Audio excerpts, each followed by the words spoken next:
gone, and I'm still lonely.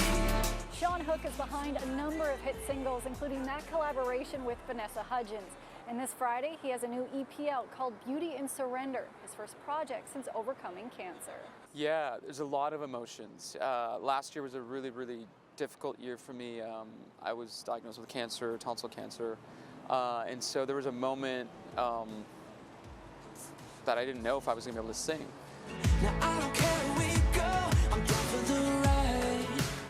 Almost a year to the date after Hook was diagnosed with cancer, he released the song Bigger Than the Night to celebrate the moment now being in remission. Just stay till the morning, 'cause this feels like it could be bigger than the night.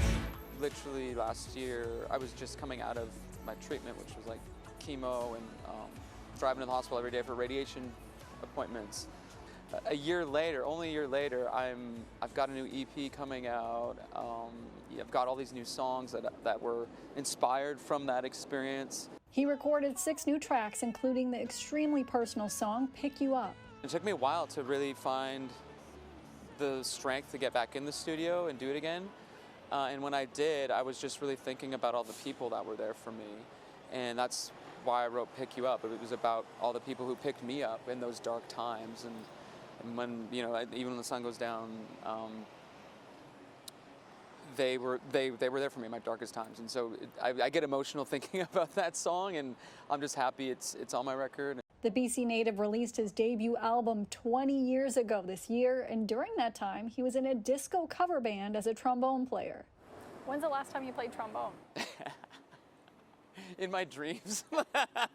I'll have like a recurring nightmare of like, I can't make an embouchure, and I haven't played in years, to be honest. I haven't played in years. Last 2 things I'll bug you about is you did something that so many of us will never do, which is like pretty much everything you've ever done. I'll never do what you do, but you skated on Crypto.com. For Oh, yeah. people that may not know, LA Kings play there. Yeah. What was that moment like? Oh my God, it was so fun. It was so much fun. I love to play. I still play hockey like 2-3 times a week. It's just a great exercise, and as a kid, I wanted to be in the NHL, and it was awesome. It was like living out a dream. It was so cool. Shawn currently has no tour dates on the schedule, but says to look out on the calendar in the new year. For City News, I'm Lindsay Dunn.